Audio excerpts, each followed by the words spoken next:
In our modern age, there are so many ways for information to travel. And yet, with all our tablets and smartphones, there are still some people who like to get their morning dish the old-fashioned way. Even without the information highway, good news always seems to travel fast. But bad news? Well, you know what they say. Oh, hey!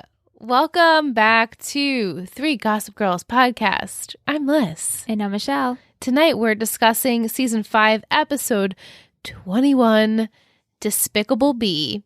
Original air date, April 23rd, 2012, written by Austin Winsberg, directed by David Warren. Blair feels like her Upper East Side status might be slipping away and devises a plan to ensure that it doesn't happen. Meanwhile, Lily throws a family gathering in an attempt to prove the Vanderwoodson family is as united as ever. Finally, Nate digs into Diana's past and is surprised by what he discovers. What did you... Oh, I guess he discovered something. Michelle is like she's all kinds of confused. It is like... Michelle said it's like they took a dartboard of all storylines and they just was like, that's right. The one this week. That's what they did. I showed Liz my notes. I crossed out 3 MVPs. I could not decide on one. My shittiest, I have a bunch. I was laughing at the end of the episode, like hysterically laughing. Oh, yeah. She was like really like hardcore laughing. Like belly laughing because what the hell is going on here? What is happening? It is a complete hot mess. Yeah. Yeah. It was just crazy, but not. Yeah. It's so bizarre. And next week, it's like the same thing. You're like, wait. But better, right? But better in a sense. I've been teasing it, and Michelle's like, I can't wait to watch. That there is some sort of reveal next week, which you don't see coming. You're like, wait, what the hell? So I guess it like fits. Yeah. You know, it's like, where are we getting these storylines for? It must have been a dart. No, seriously, they're like, let's spin a wheel. Let's see where the ridiculousness lands, and let's go with that. Yeah. And on the lighter side of this episode was like the Blair and Dan stuff. Yeah. Which I based my glassful of gossip off of Pear yet again tonight. But it's a gin Ricky, which is basically just gin, lime, and seltzer water. But I titled it the Brow Razor. Cute. Because, you know, highbrow, lowbrow. Mm-hmm. The whole Vanderwoodson dinner, I feel like you could definitely use a cocktail at that dinner. Yeah. I also got a recipe from New York Magazine. I was like, I'm going to... Look at me go. So they claimed that this is the better than a gin and tonic, this Jim Ricky. So I will post the recipe. I just wanted a cocktail for a cocktail party. And I also like Lily always drinking gin and Cece was always drinking martini. So I felt it was fitting. So my 3 gossip words I gave you for last week, we had highbrow, which Blair and Dan. Parents, I meant that for Jack, Diana, Elizabeth, all the parents. Will, we don't even know who's what parent. It's just ridiculous. And then we have invalid for the will. It's finally nulled. Nulled? I guess that's the word, right? But it's still in play because... Yes, I guess the aspect of Chivy getting the money is completely out of question. That's invalid, but the daughters do rightfully get their inheritance, as we predicted would happen. So let's start with Pear on a lighter note. So we start out the episode. Padge has a meeting with Simon & Schuster to talk about his new book. And Blair is so excited. She sends him on his merry way with his new outfit that she picked out for him. And things are looking up in their relationship. They're starting to really find their groove until she finds a magazine, New York Magazine to be specific, that she's been dubbed lowbrow because she was married less time than Kim Kardashian, which is so funny. Yeah, that was funny.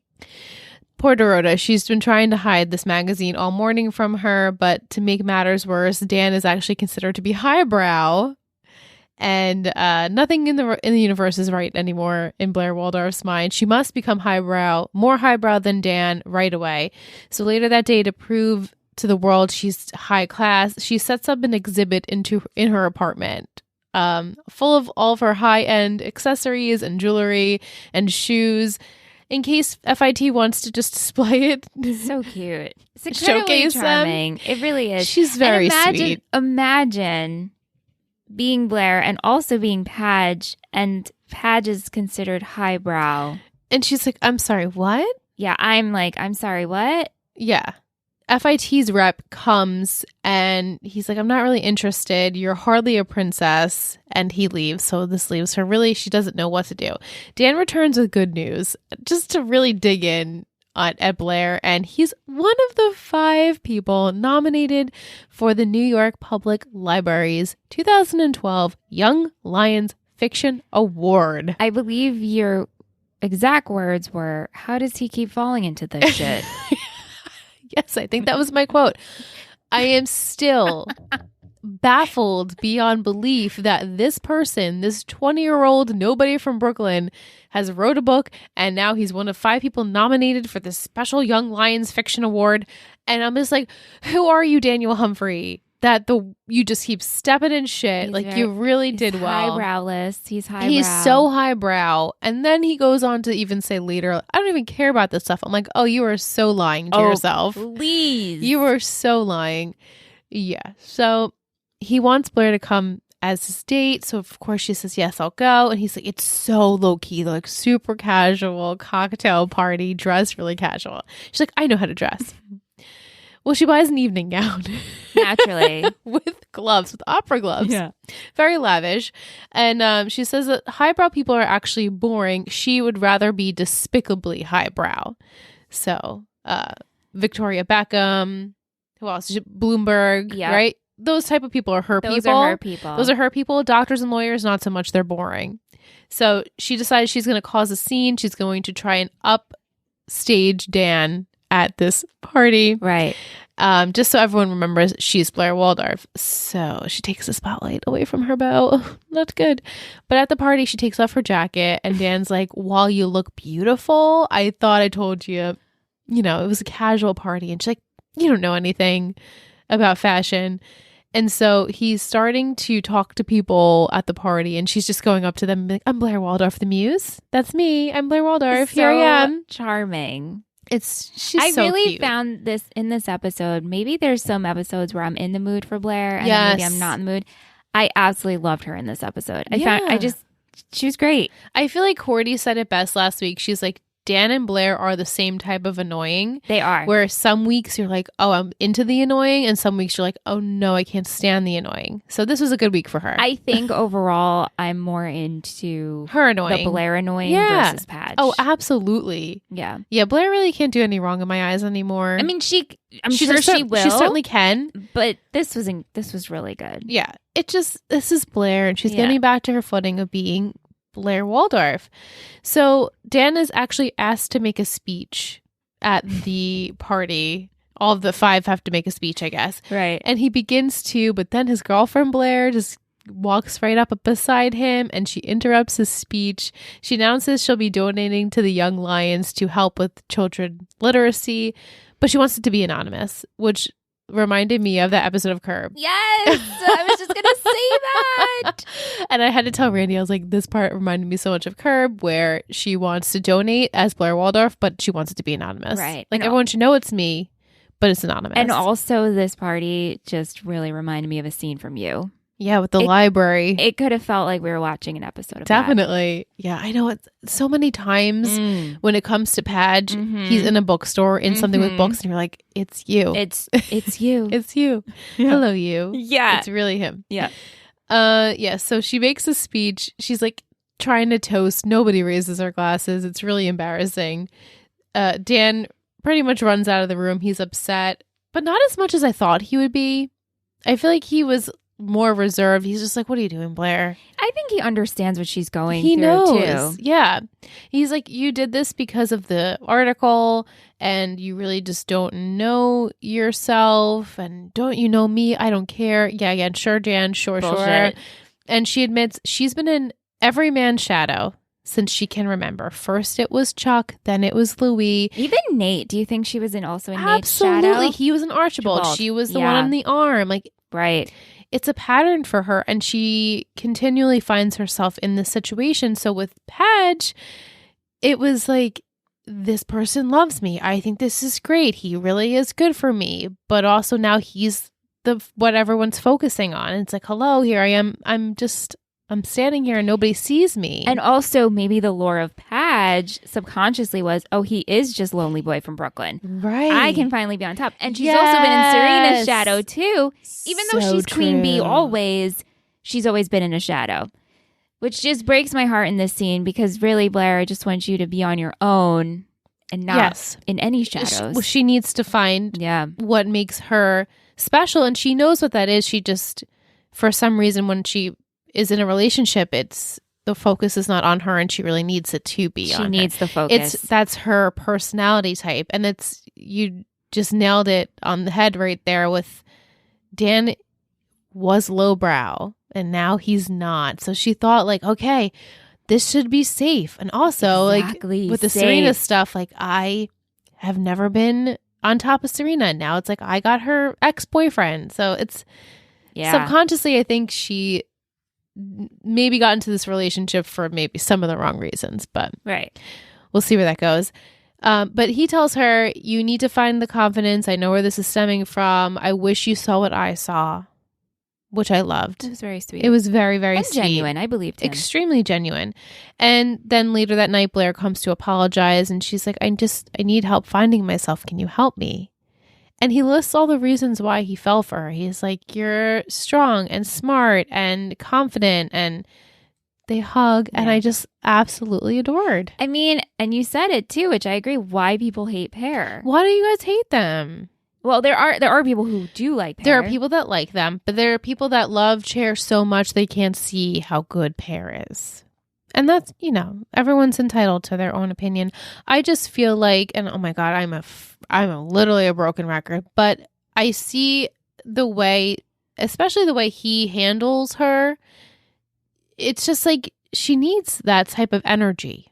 I mean, right now it's working. I wonder when we go forward. Right. Like long term, will it make sense? I don't know. But right now, where she has been so damaged throughout her relationships, I mean, she literally was just a princess for like a day and then was basically blackmailed into almost having to pay an exceptional amount of money just to get out of a marriage. Like, it's just, she's been through a lot, and she needs kind of just just someone be there for me for a while. Yeah. So that's why I like it. Yeah. All right, so the bulk of the episode is disastrous. It's the Vanderwoodsons. It's the Rhodes. Shit hit the fan.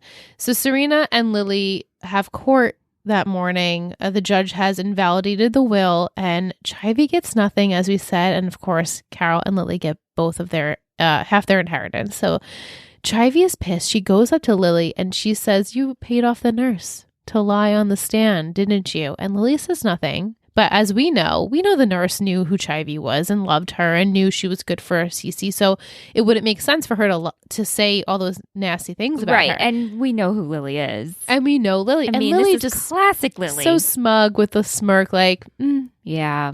And so Serena's like, oh, maybe she did. I know my mom. Maybe she did. Right. And they said, oh, she took advantage of the elderly. Just awful. So Serena defends her family to Chivy, and she says, you better leave or we're going to get a restraining order. Go ahead. Sure. So Serena asks where Rufus was. And Lily's like, oh, he had an appointment. But then the paparazzi start asking her questions if they're separated because they're living in separate apartments, which Serena didn't know. Yeah. And so she questions that. And Lily's like, oh, we're just on a hiatus. Just a hiatus. So Nothing, this is no like big deal. Number 3 of lies. Yeah. Should be a drinking game. How many times Lily lied in this episode? You Take a shot. Very wasted. Yeah. And Serena's like, I wish you would just consider your relationship more priority than trying to like fix the fake facade of your family. Yeah, because she wants to have media involved. It's so wrong. But so Lily. It's so Lily. I know, like, to expect anything else from her would be surprising. What? Even that she was real shit in this episode, but I still really enjoy her character because... Oh, yeah. But you understand why she's doing it. I do. Yeah. I do. Yeah, it sucks. It sucks because she's hurting other people that we love. Right. So to see her get what she wants by hurting people, it's wrong. Yeah. You know, it's a very upper crust thing to do. And it's what she's used to. And it's a very Cece thing to do. And it's abusing power. And yeah, definitely. yeah. So she's so preoccupied with trying to have the family name in a good light to the outside world. So she invites a reporter from the New York Social Diary to have dinner with her and her very tight-knit family. Serena doesn't agree. She states that, I don't want to have dinner with these people. Lola and I aren't really speaking, and the media really won't fix any underlying issues that we have here. So then Serena calls William to invite him to dinner, and he declines, stating he won't be in town. But as they hang up, she sees him having lunch with Lola. What the fuck? Manhattan is huge. Huge. You guys didn't even try to go out of your little section there. No. But, I mean, like, what are the odds that Serena would be walking past that building and it'd be a glass building? With right. So you could view it. I mean, and they'd be right by the window. What? Come on. I know. We have to live in the fantasy of what is Gossip Girl. Accept it. It's hard to accept sometimes. But Lola and William, they have a chat, and she knows he's the father. It's so nonchalant, and she just accepts it. I feel like, is Lola just in a constant state of disbelief in terms of sometimes when you're in that state and you just believe anything that you're told and you just have to roll with it until you actually process it? Like, we haven't seen her process things to where she explodes. She has learned so much information in the past over the month, I guess you can say. Yeah. How is she just like, all right, this is how I shouldn't be involved, but now I'm back. Shouldn't be involved. Oh, you're my dad? Cool. It's so unrealistic that she wouldn't have like a meltdown. That I'm waiting. The meltdown needs to occur. Right. And we don't even see as the audience how she finds out William's her father. I wish we saw that. I wish we did too. But then again, it's like, it probably wouldn't have mattered. It wouldn't have mattered. And so it seems as though he maybe reached out to her. Yeah, I think so. And he admits he's been a really shitty parent to Serena and Eric. Continually, might I add, he's a shitty parent. Oh, yeah. I mean, he just by even in existence, he's a shitty parent. And so he's like, we could tell the family if you're ready. And she's like, no, I think we should keep this a secret for a while. No, I'm not ready yet. He's like, I respect that. Why would you want to up and tell everyone? We can tell no problem. Let's just like gather them. You want to have a text chain? Let's do a group chat now. I know. What? I'm so surprised that he was like, we could tell people if you want. Do you think he also is at a point where he just can't keep living these web of lies? So he's like, whatever. Yeah, I think so. And also there's a tremendous amount of guilt. I mean, he's also real shitty, but I do believe him when he feels he's a really shitty parent. Yeah, he does. He believes when he says I'm a shitty parent. Yeah, I know. And I think he wants to make up for it. Like, he thinks he can fix all his wrongs by just being there for Lola. Right. You need to fix wrong with all of your children. Yeah, right. The one that doesn't even exist on the show anymore, you really need to fix it with him. Is Eric gone? He's not on the island, but like he might as well be at this point. Okay. You know, like I don't even think we get him back until like at least season 6. Like, I don't think he's coming back in this season. Right. He hasn't been in the entire season. Right. It's really sad. Yeah. A whole brother. You never even use the character. Yeah. So Lily decides to invite Rufus to this family dinner to celebrate the will being invalid. She wants to move on from their fighting. And he's like, that's not really a good apology. Try again. Call me when you want to be a real partner in this marriage. She lives in her own Lily world. And she says, it was my apartment. And he goes, well, that's where you're wrong. It was our apartment. Like, that's how you think. You think about you and only you. I mean, do you think Lily has the point where you went behind my back and you were paying for Chivy? Yeah, I mean, we discussed that point last week. Like, I obviously think Rufus was still in the wrong for doing it. Yeah. And he even reiterates she was basically homeless. And she's like, yeah, homeless from my apartment. I mean, I think he does need to apologize for that, but she also needs to apologize. I mean, they're both doing both need to apologize. And I just still don't understand, like, how are you paying for this loft? I don't get it. Unless he has a savings account that he just saved a lot of money. I don't know, but it's pretty impossible for him to afford this. Even if it was a rent control, right? It means something. You got the utilities and stuff, right? So again, we're supposed to just not believe. Let it go. Let it go. So later on, Rufus tells Dan about the dinner, and he's like, you should go. You should try and make up. Your wife came to like make an effort. You should make an effort too, even though obviously they both didn't say they were sorry, but Lily at least made the step into coming to him and, you know, trying to talk it over. Back to Serena in the waiting in the lobby for her dad to come home, and he lies about Lola. Of course, he said he was just wanting to get to know his niece. I found this to be really creepy, actually. I don't know. If I was Serena, I'd be like, this is creepy. Why are you hanging out with just your niece in a restaurant? I feel like that would be weird. Yeah. It's also just... like, you guys you don't know each other? I mean, a restaurant, maybe it's public, it's out in the open. It's better than a hotel room. I just felt it was weird. I just felt it was weird. It's just not believable, clearly. But no, and we know that he's not the uncle, so to Serena, she's like, okay. He's like a dunkle, right? A dad uncle? Dunkle. He's a dunkle, just like Jack's a dunkle. Possibly. Oh, no, we have two dunkles. We have two stupid dunkles on this show. Oh my God. In one episode, we have two dunkles. What is wrong with this show? Yikes. So William, of course, apologizes to Serena for lying. He says he'll definitely be at Lily's dinner, and you should invite your cousin Lola too. And Serena's like, yeah, sure, Dad. Love you. I will. Earlier that day, Lola goes to see Nate to talk about meeting her father. I'm sorry. She's just like, I met my father this morning. I'm really flustered. Why is that something you would tell someone else? I mean, I guess she trusts Nate, but then again, in the past, we've seen. Wait, they broke up, right? They broke up. He says, like, I can't even look at you after the debacle last week. Right. But she goes to him because she trusts him, and he takes it very welcoming. You know, I'm so glad you came to me. I've actually gone through this.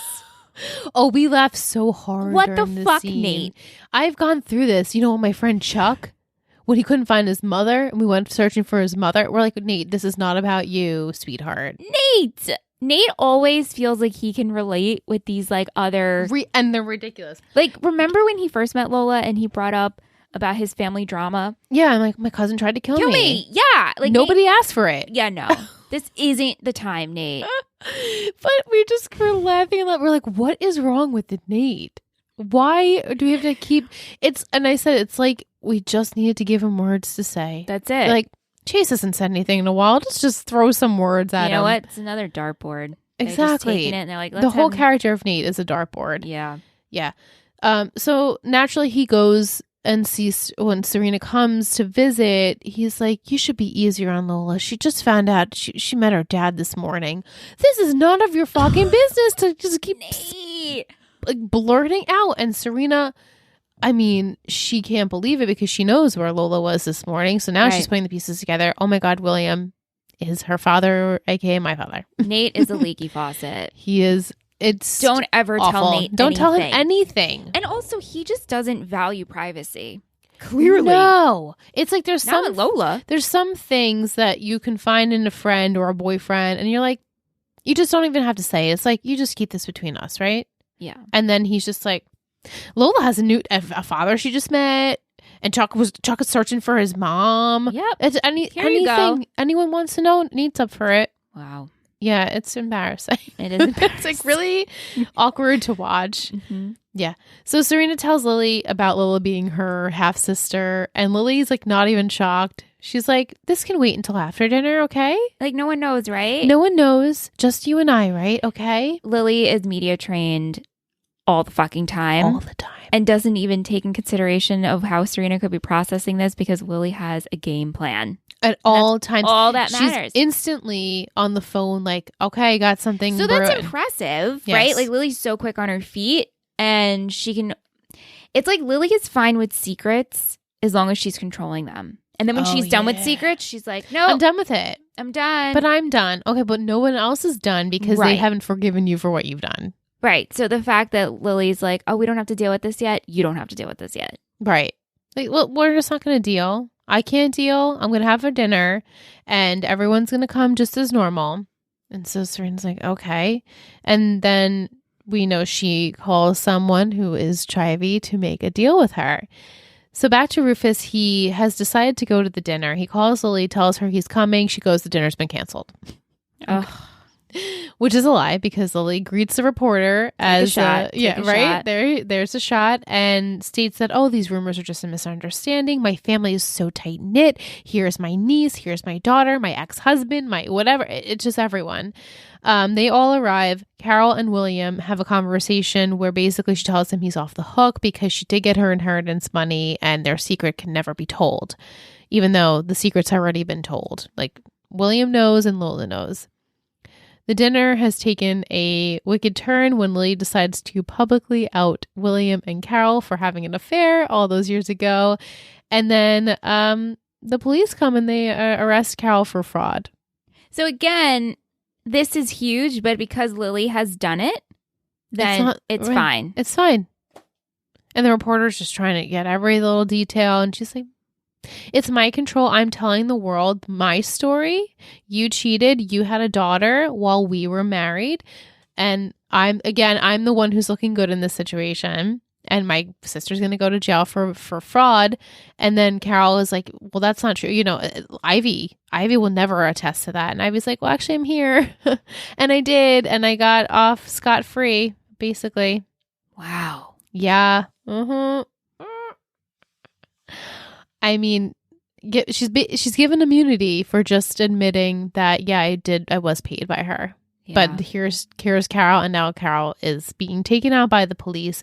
Lola's obviously upset. She didn't want that to happen to her mom. She understands the situation is fucked up, but she's like, well, I didn't want my mom to go to jail. And so the cops arrest Carol. Lola goes to leave. She's upset. William says, I'll take you home. And Serena sees and she gets jealous and says, why don't you walk her down the aisle?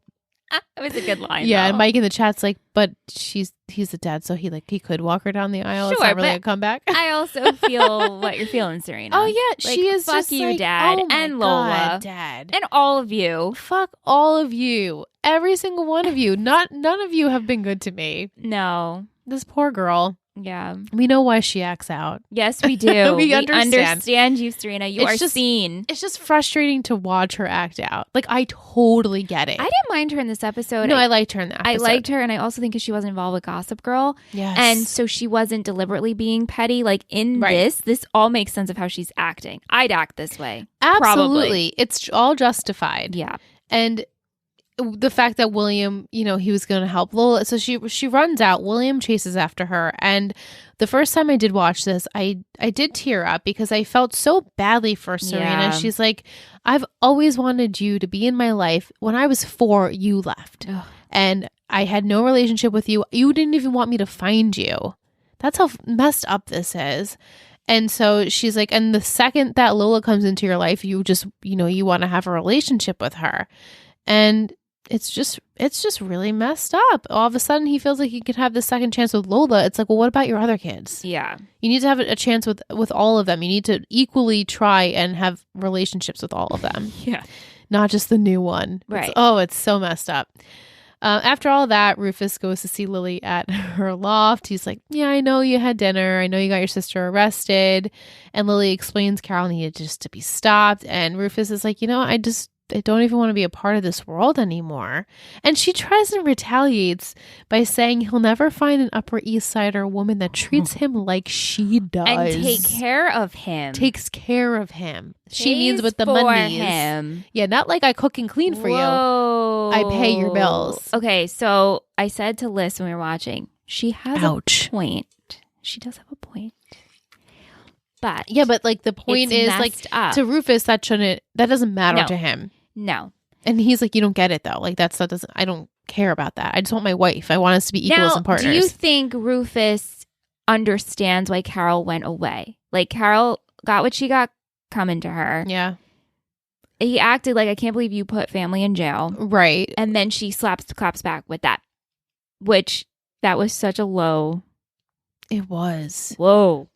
I think he's just like, again, you lied to me that the dinner wasn't even happening. Yeah. Not that that's like a big lie or anything like that, but it's another one. It's still, another lie. And you finagled your way in this situation. Like it all looks positive on your, like he knows. And then he said, I know you paid off the nurse. Like, you must have paid off the nurse. And she doesn't deny it because she knows it's true. Well, I mean, she always And does so that. to him, Ivy's like a very sore subject with him. Yeah. So he's like, I can't believe you would do that again to this poor 19-year-old. Well, shouldn't have Lily say like, oh, well, Chivy actually came through and I'm giving her money. Yeah. But she's just using her. She's just using her. And Rufus, even if he did know, he probably would know, like, okay, well, it's just for your benefit. You're not actually like, caring about this girl. It's shitty, man. It's so shitty. And Lily's like saying this out of fear of losing Rufus. Like, she did that low because. Right. Like, well, you're not going to find anyone better than me. And then, I get it because she probably feels like, well, I have been financially supported. That's all Lily has is money. That's the only way she can show her love. And so to say that, like, she has a point. I understand what she's saying by that. It was just not a good tool to throw out. No, it made her sound really bad. Real bad. Yeah. And he leaves because he's like, you're still not ready. You answered it. And she said, well, do you want to divorce me? And he didn't really say yes or no to that question. Yeah, he kind of just said, you came up with the answer for me. So. Right. Okay. After that, we pan to William visiting Carol in jail. Now, he's still lying up until this moment. She tells him, I need to get out of here. You need to figure things out for me. He says, give me power of attorney. I'll take this money and I'll use it to get you the best lawyer I possibly can to get you out of here so our daughter is safe. And so she signs it over to him. Stupid. Lily gives Chivy a check for $1 million? Question mark. Oh my God. Wow. I mean, like, to her, it's probably nothing. But $1 million for Chivy. And Chivy's like, you know what? I actually just really miss you guys. I really did love you when I said I did. I did care about Cece, and I know you can't forgive me, but can we try? I'll rip up this check so you can see that it means nothing to me. And Lily's like, but you mean nothing to me. Okay, bye, Ivy. God. And Chivy was just like, can you just have a place in your heart for me? Just that try. Broke me. She has nothing else. Bye, Ivy. And she rips up the check in the elevator. Yeah. So she did redeem herself. She did. Like, deep down, Chivy did. Yes, we knew this was there. Yeah, I'm glad I knew she wasn't evil. Unless we're not done with her yet. We're not done with her, but I think we're done with that. Like, I want to take things from you because now she truly has nothing left. Yeah. And even if down the line, it would come down to money again. Like, she didn't take the money from Lily. Like, right. I don't want anything about money. It's about family. But like, then it doesn't make sense. The whole apartment thing. Like, did she try the whole evil thing for a little while and then realize this isn't actually filming up? I think Georgina probably got in her head. And I think she was just so hurt, and she was probably really sad that Cece was gone, and she just didn't know the best route. And she's like, these people didn't even know. They didn't even care about her. Yeah. So I think she just retaliated, but it wasn't a good look for sure. I wouldn't. That definitely didn't support that. No, we did not. It didn't show that she wanted to try and make things work with these people, but we'll see for future.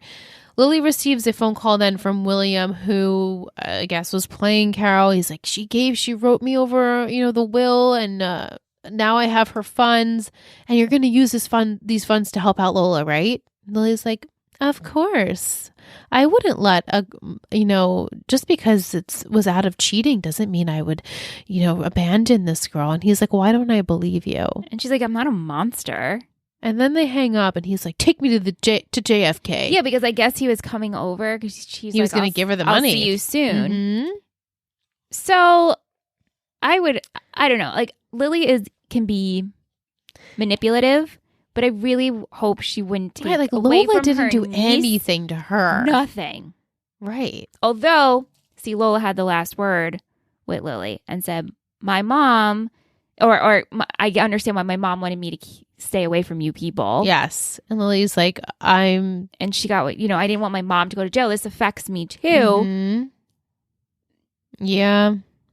Mm-hmm. I mean, it's like a Serena talking to a mom, talking to a Lily. It's like the same situation. Yep. But that must have stuck to her. Like, no. Right. But that's so petty because it is rightfully Lola's. It is. She did nothing wrong. Right. And she's Cece's granddaughter. Right. You know, like Well, just biological. as much biologically as much as Serena is. Yeah. Yeah. Lastly, Lola goes to see Serena. Delusional. She's just as delusional. They're both fucking delusional. It's coming out more and more Yes. with Lola. She comes in smiling, which I'm like, what the hell? How I think dare maybe you? she was hopeful that Serena would help her, but she's not. Serena's like, I don't want anything to do with you right now. I'm not really into this sister love here. And, you know, I'm not going to help you get your mom out of jail. Okay? So they go. And as Serena's like, I'll walk you out, Lola sees the Gossip Girl password username card that Georgina had left her, and she takes it without Serena knowing. First off, you never escort someone out and leave the room And leave the room. You go, you first. And you watch them leave your room, especially when you have shit in your room that's important. You just have that slip of paper out. What's like Blair wrong with could find you? that. Dorota could find that. She's dumb. But this is what, you know, we wouldn't have a TV We wouldn't have a TV episode show here. But yeah. Yeah, right out in the open. But Lola takes it. What she does with it, we'll see. And then lastly, we have Nate as a detective, to sum up. So Nate calls I Diana, forgot about this. or Diana calls Nate, I should say, to tell him she knows that he and Lola are on the outs. They're no more. And, you know, the whole Chuck mom thing is weird, but they can work it out, right? Mm-hmm. We should have a talk about it later. So Nate agrees. Yeah, okay, we'll talk about it. Chuck and Nate don't really know if it's more awkward for Chuck or Nate. This is just a really messed up situation. But Nate says just something's not right about Diana and the history with the Basses, so he's determined to figure it out. They later find out that Jack Bass has been funding Diana via Andrew Tyler, and now Nate tells Andrew to find out anything he can on Diana because something just, again, doesn't add up. Nate finds out that Jack left Bass Australia and no one can find him. But this is normal for Jack. He goes on benders all the time. No one can find him. And so after Nate has a chat with Lola, it triggers him to think back, I don't know how, to the Elizabeth Fisher situation when he talks about Chuck and how she knew crazy. Jack and how this all stems from Jack, and they just need to find Elizabeth. Which, again, nobody can get in contact with Elizabeth. Elizabeth doesn't want to talk to you people. She does not want to be found. She doesn't. So he gets her phone number. He leaves her a message. Please contact me. Please, I'm desperate. And Andrew comes in and says, Diana Payne has only been on the record for like the past 3 years. Before that, she didn't exist. So that means she has taken an identity that doesn't exist. Right. Nate then breaks into Diana's hotel room and begins looking for any clues. He almost gets out, but she comes in. He sees a planner. He has to kind of bury it. He lures her to have sex with him and then escapes after while she's in the bathroom with her planner. Okay. Yes. This is so just the ridiculous. sex scene. Ugh. They finish, or so we hope and think. Both We don't know. parties, both We parties, don't know. we hope we're happy. They're under a blanket. He jumps out He with literally just pants on. pulls his pants right up. He has pants on. So did he just whip it out? He must have just whipped it out over the pants. But it's like you're in a hotel through the room pants. or through the pants. Yeah. I don't know. That just really It got just- to me. Unrealistic sex Or always just- makes me just so confused. I'm just like, where's the condom? What are you doing? I Do you have know to you have to say, pee? Like she peed though. she did pee. So That was very realistic. that was so realistic. Always pee after sex because of UTIs. UTIs. You don't want to get a UTI. Diana knows what's up or whatever her name is. Whatever her name is. So he grabs This is not her first rodeo. right. He grabs the planner. Which, He's like, Chuck, I gotta go. Chuck's calling me. what would even be in there? Just looking for anything? I think he was just desperate for anything that Clue. had to do with her, and so he took it. She would know he took it. She Right. caught him snooping. So when it's She did. missing, She did catch him snooping. yeah. So when she knows it's missing, she's she's like, gonna be. It was Nate. Duh. Yeah. So he takes the planner. Nate arrives home and Chuck announces, yeah, I think I do want to have a relationship with my mom. I've molded over. And he's like, before you do that, let me show you what Elizabeth has sent me. So it's a picture of Elizabeth physically pregnant around the time that Chuck was born. So she can conceive, unlike everyone says she couldn't. And Jack probably paid Diana to lie, but they're like, why would Jack do that? And then Chuck notices that in the picture of Elizabeth while pregnant, there is a man's arm with a tattoo. And he's like, that's not my dad's, Bart's tattoo. I know that that's Jack's tattoo. And then he questions, well, maybe this whole thing is just really a facade so that I don't find out that Jack Bass is actually my real father. It's so comical. The fact that we have to, that those words came out of his mouth is just ridiculous. It's absolutely ridiculous. So then again, it could just be someone else donating blood. Like right. Diana could just be hired to have blood type.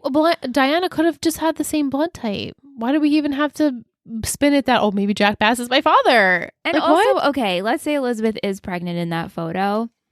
And that could be Jack's arm. But what if it's just like the uncle touching the belly? Right. I mean, that's like weird. He could just be like, hey, my nephew or niece is in there. Right. There's so many ways this can go. There's so many ways. It's just so funny. There's so many ways. Yeah. Okay.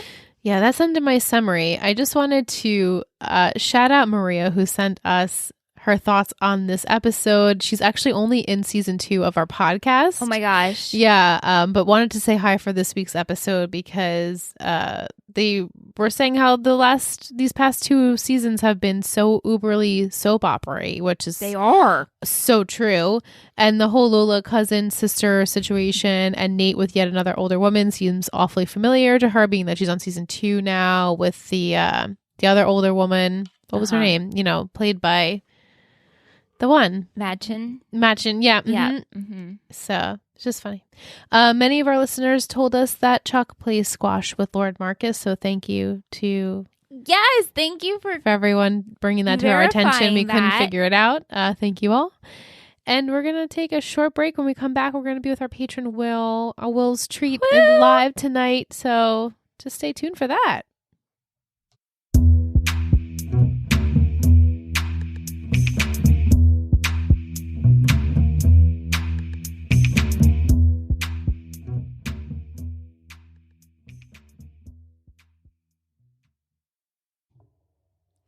We're on. Will, I'm so excited. So how are you? We're very well, thank you. Hope you're doing well. Yes, I'm doing great. Because we're gonna get a Will's treat. I am so excited for a live Will's treat. Not to tease. Mm-hmm. But last time you were on was beginning of season 4. We were just discussing this off bike. It's been a year. I'm so happy that you got to be on another episode of 3 Gossip Girls. This is awesome. So welcome back. Me too. And honestly, this episode, 521? My last episode was Goodbye Columbia. And the fact that, I don't know when they left college and started doing their own things. But it's not been determined, I don't think. Maybe it was that episode. So maybe I'm like the link between their college days and I don't even know what they're doing now. No, none of them are really doing anything. They're not really doing anything. Except Padge. Dan's writing a book. And Nate owns The Spectator, I guess. Spectator. Yeah, so they're doing okay. Blair, she's in limbo. Serena is always in limbo. She can never get it together. Well, and now she has William there, and that's her kryptonite. Whenever he's there, she just goes off the rails even more than she usually does. So yeah, you're so right. And we were saying in the top half, like her actions are justified, at least in this episode, because imagine finding out all in one episode that, basically that your mom, paid off this nurse and your father has a baby out of wedlock with someone else. And then your cousin. He's lying to you. Yeah, and he's been lying to you. And then he wants to have a relationship with said sister cousin. It's just messed up. So whose name is Lola? Lola, but actually really not her name. Her name is Charlotte, which is so cute. Yeah. She fits Charlotte. Yeah. Right? I feel like she doesn't fit Lola. No, I don't know. I don't know her. We don't really know her. Yeah, her character is not doing it this I feel like that should have been Carol Rhodes' nickname. I feel like that's a very 80s Duran Duran nickname. Yeah. Lola. Yeah, definitely. I have a question for you too. Yeah, go ahead. Sorry, before No, we go, please do. because Please. I've been thinking about this a lot, and I need to talk to somebody else about this because Let's do it. whenever I like think about Gossip Girl too much in my head, and I don't have anyone else to talk about, I'm like, why am I thinking about this? This is so stupid, but I just want to talk to somebody about it so I can not think about this ever again. I want to posit a question to you two. Is Lily Vanderwoodson the villain of season 5? And I'm not talking about like antagonist or whatever. Is she the villain of season 5? Yeah, I'd have to say she probably is. We were talking about this and how she is evil, and is she turning evil? I don't want her to go that way, and yet I still really like her. Which doesn't mean you can't like a villain, right? But Yeah. especially in this episode. But you understand her. Yeah. How do you feel about Lily? I don't think she cares enough about her marriage. She's kind of put her marriage on autopilot. She has never really she puts her kids first, but this whole will thing, it's more about her and her mom and her trying to screw over her sister, I think, more than anything else.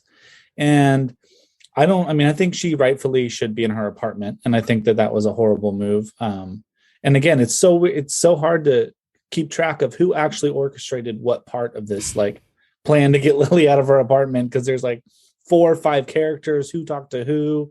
Did Carol have a deal with Chivy, who had a deal with William, who it's too convoluted, but I think she's just basically kind of curling up in her own little ball, and she's like a little like a porcupine, and all her needles are coming out and like hitting everybody in her life.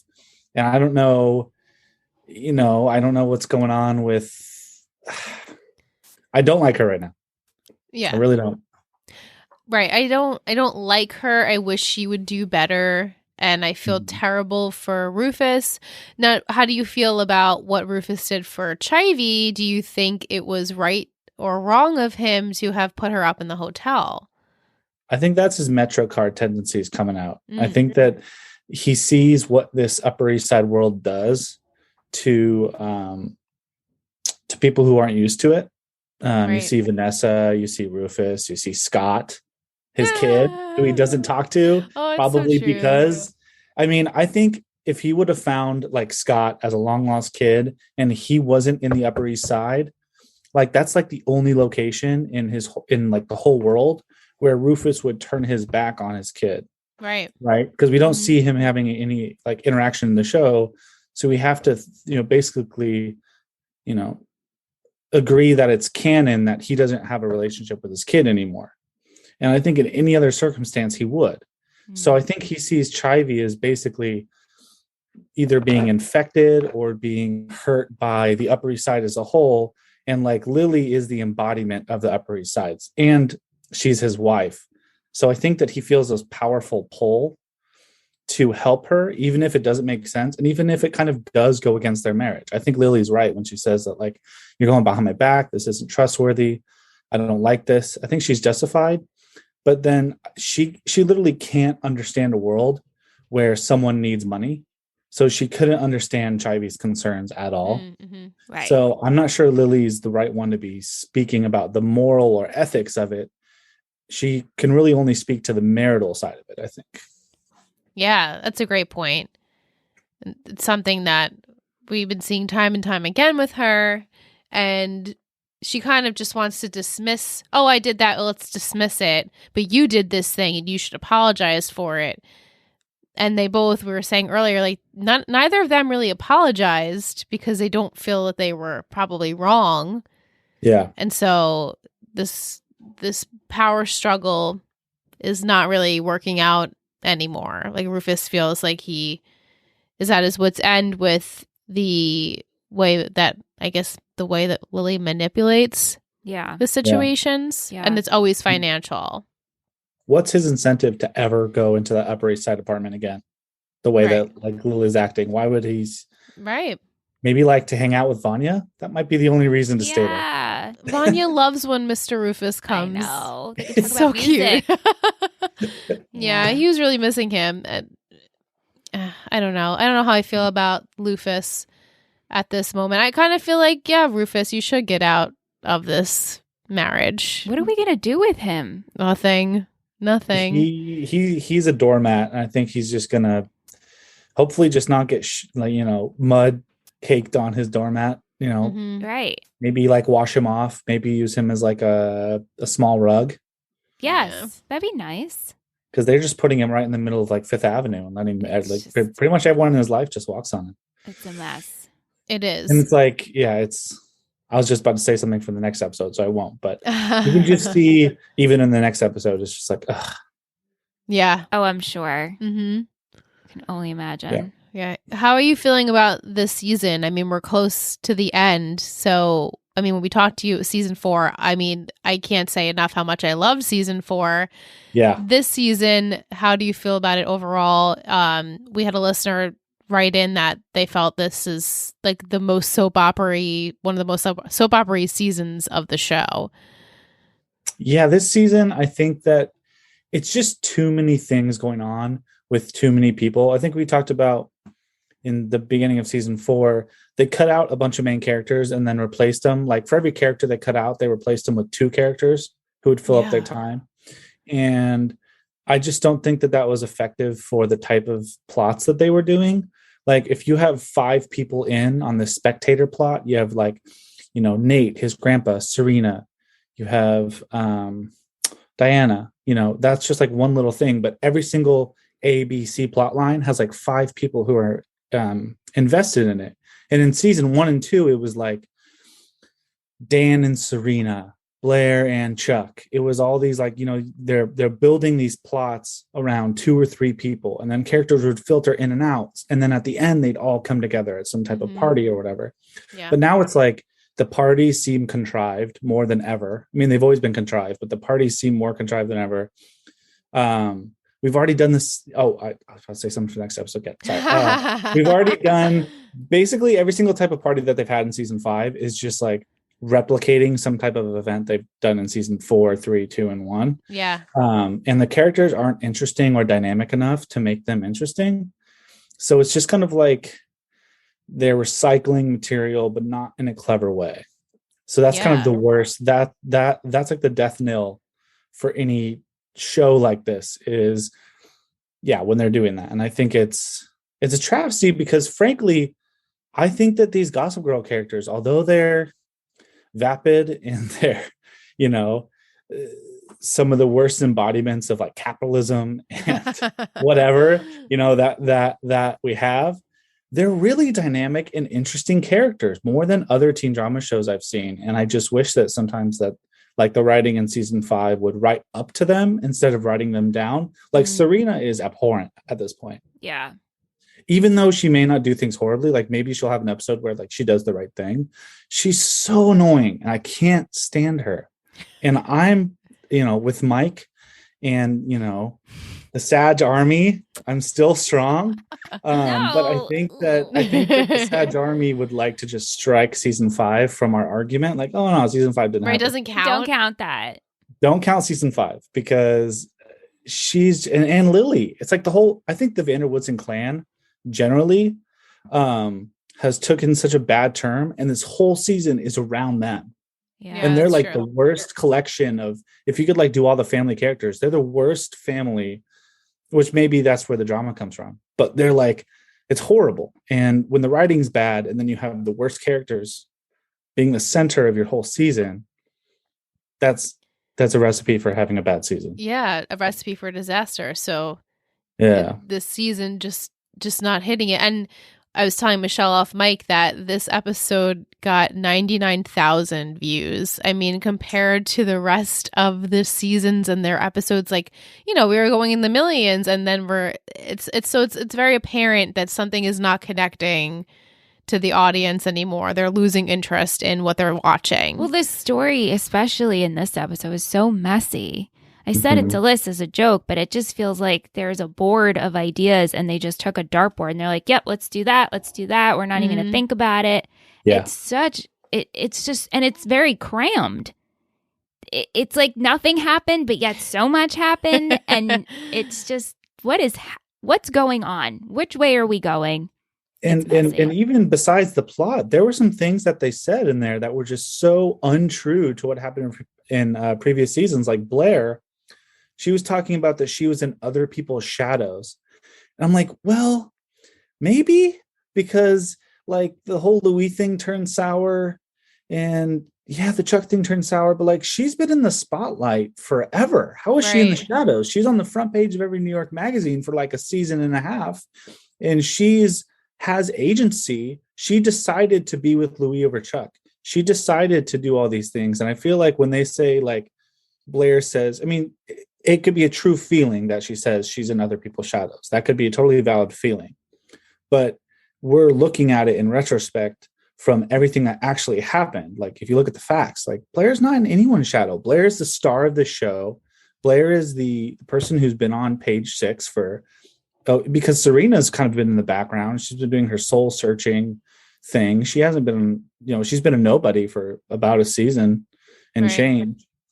I don't know how she's in other people's shadows. I just felt that was like disingenuous, and different things like that throughout the thing where it's like, I don't know. I feel like they're disconnected from their characters and the heart of their characters a little bit.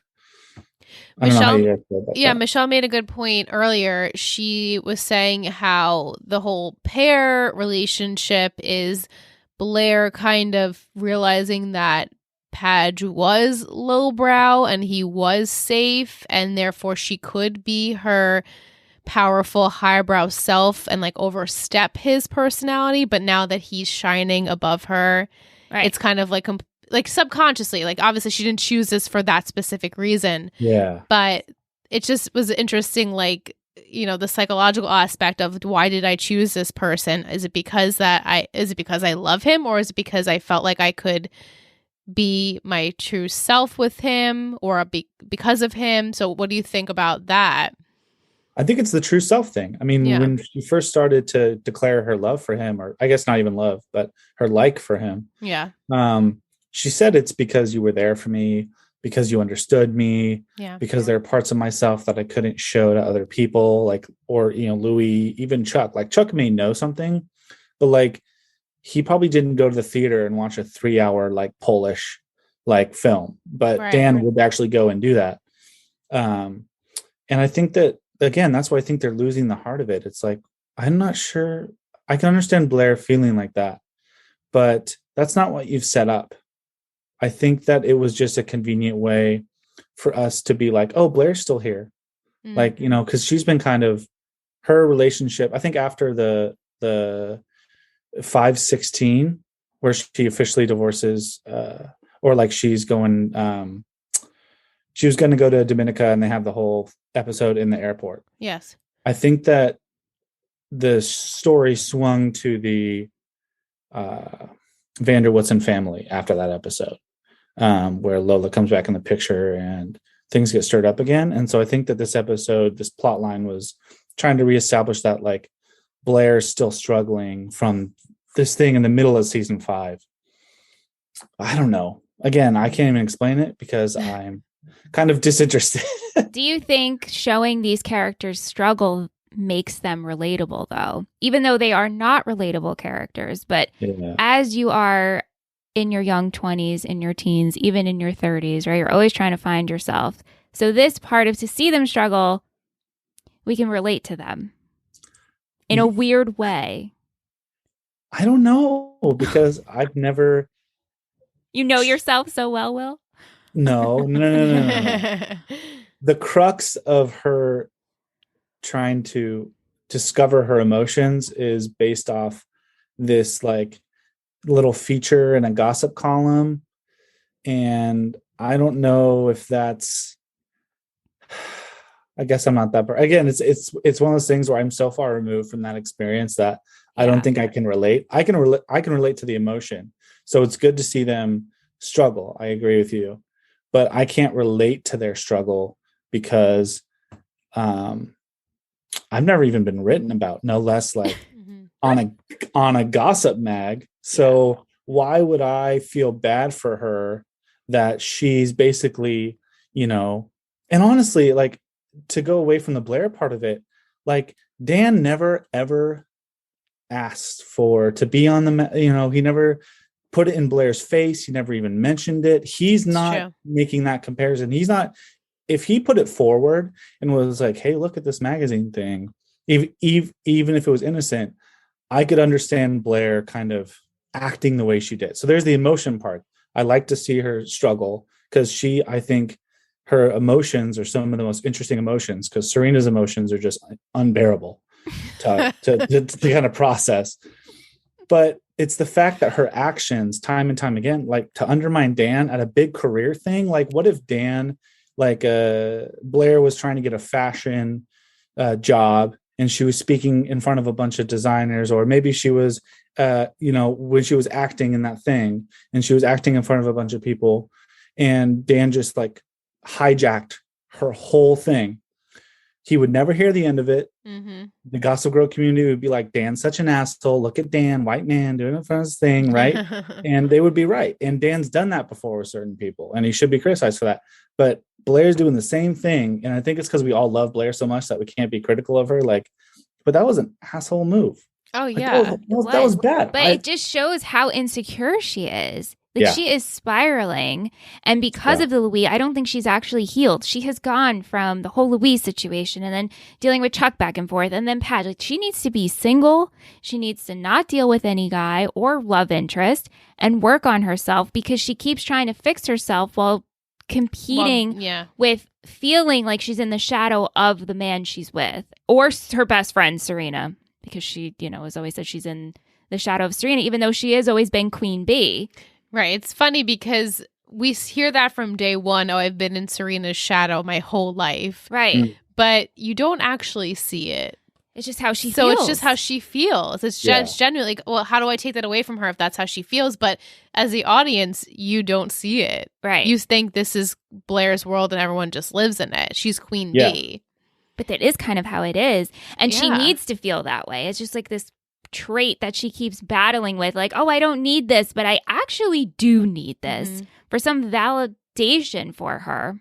Yeah, and this is where the validation. This is another thing. This has come to another question is, I think she could still be with Dan, because you're saying that like she needs to be single. And I think that would like be the most ideal thing for her to get through this. But say she's with Dan. If she only had Eleanor there, they totally wrote Eleanor out of the show. And I feel like let's just take the OC. Whenever Ryan, Seth, etc. was having a crisis, they could come get some words of advice, work through it. And Eleanor generally has been kind of a fountain of, advice for Blair. Like sometimes she rejects her and then she has like mommy issues. But a lot of times Eleanor is like a good mom who gives her solid advice and sticks by her daughter. Yeah. Why is Eleanor not there? Are we just supposed to see Blair like kind of hang on the line, just struggle the whole time? Why can't she have some advice from Eleanor, especially when the storyline's so all of Blair's storylines since the Louis thing have just been basically her and Dan. Yeah. Her discovering things with Dan. So if it's that compact and they don't have to write a bunch of characters into her storylines, why can't they just have her have a couple pop-ins with Eleanor? Yeah, or just any phone call. Even a just phone anything. call. It didn't even have to be, the Margaret on the other line. It could just be her talking to her mom. And yes, Mom, I talked this over. I feel better. Thank you for listening to me. I feel validated. Anything. Mm-hmm. But they don't do it. And I wonder if that's just because they felt like we wanted to just, like you said, we're focusing on the Vanderwoodsons this season. It's not really Blair's season. And well, it was when you think about it. It was in the beginning. Louis. The first half was her and Louis and everything. Because they were setting up the whole secret aspect. It was kind of the Vanderwoodsons were like a dormant volcano. And then after Louis came, then they just exploded. And it's like, no. Let's put a hood on the volcano. Let's just keep it buried. We don't need to actually. Yeah, because I remember when we were discussing the wedding, which was like the mid-season finale at that point, everyone was like, the season's going to change so much. You're not even going to feel like you're watching the same season. Mm-hmm. And at first I was like, well, it's kind of the same because we have the Chivy stuff. But now I truly feel like I can't believe this is the same season where we started. Blair was, engaged to Louis and her and Chuck back and forth. And now it's like, it's been Blair and Dan for so many weeks. I mean, even in my notes, it's so easy for me to compact the little bit of Blair and Dan because they're not really involved with what's going on with the rest of the cast. So yeah, I do feel like it does take a turn, and where the beginning of the season was so Blair heavy and us finding out stuff about Blair and Louis with this very secretive Chivy, Ivy, Lola stuff going on, that has now come to the surface. So like, yes, the Vanderwoodsons have basically taken on the last half, and that's where I feel like it's not as good. It's not as exciting for me. Because they're unlikable. Yes, and even though this secret, and I've said this time and time again, like this secret should have been like, oh my God. And I was like, I don't know. Even the Diana stuff, Yeah, it was.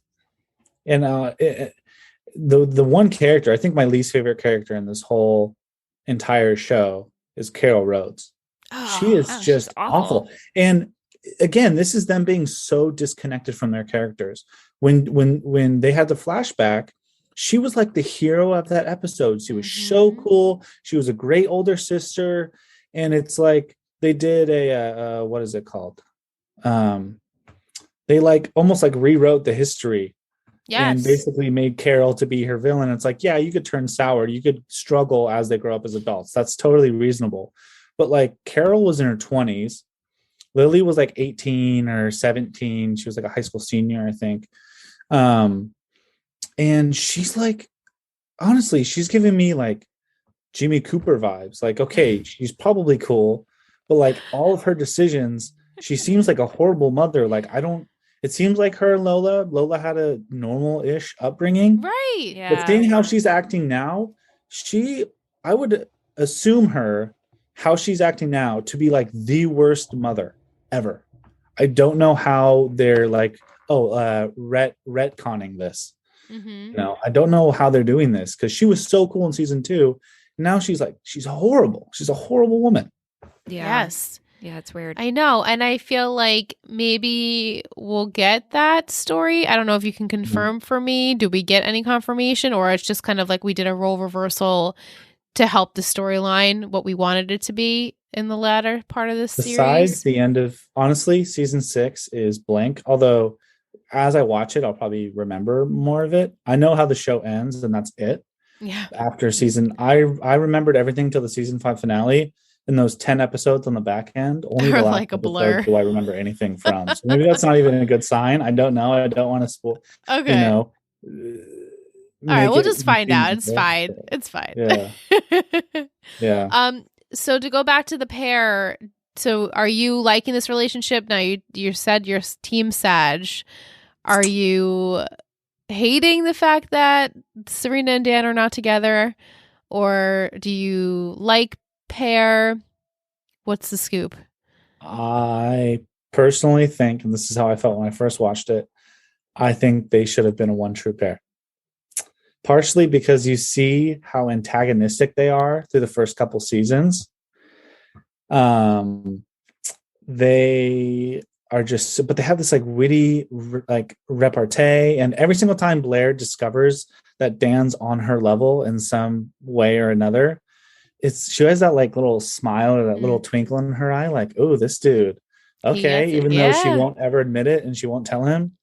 And I just think that like based on the character types, I don't think that they're one true pair. I think, you know, Dan kind of lusting over Serena and that being like his Cinderella is probably more of like a soap opera drama like type that we maybe more readily accept in the US, is like that's how it should be. But I think that Dan and Blair have the best like story arc relationship. And even like, I think even the Blair and Chuck people who like that relationship, I don't think that anyone can reasonably say that like they have a good relationship arc. Maybe they're meant to be with each other personality wise, but like Chuck has used and abused her in multiple seasons, not just season 1, multiple seasons, used and abused her. And she has, but they have the, you know, the whole trick and game thing. So I don't know. I like Dan and Blair as character arc relationship more than any other pair, but I don't think that their personality types are the most compatible, if that makes sense. Yeah, that makes sense. Yeah, absolutely. I feel like I agree with that. Yeah, I also agree Yeah. with that. Yeah, I don't know. Love it. All right, we'll go into some questions. Yep. Mike asks, if you were on the writing team and the network had just told you they wanted a musical episode of Gossip Girl, which season and plot would you put the music episode with?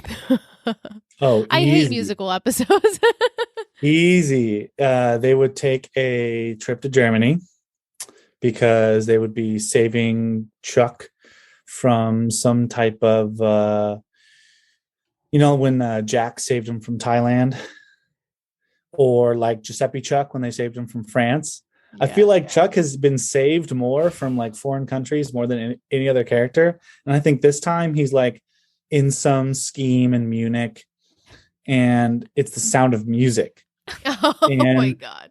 Serena is, or like Lily is Julie Andrews, and Dan is the officer or whatever. And they all kind of do like the Sound of Music thing, and like all the children are like all the little characters like Vanessa and Jenny and Eric, and they all kind of come together. And That's funny. The Hills Are Alive with the words of gossip. There you Oh, go. so cute. Something like that. Cute. That's a great What do you guys answer. think? I Love wish mine that. was creative. I don't really have one. I feel like a good one would have been actually the episode that we had Anne on, The Age of Dissonance, with the play.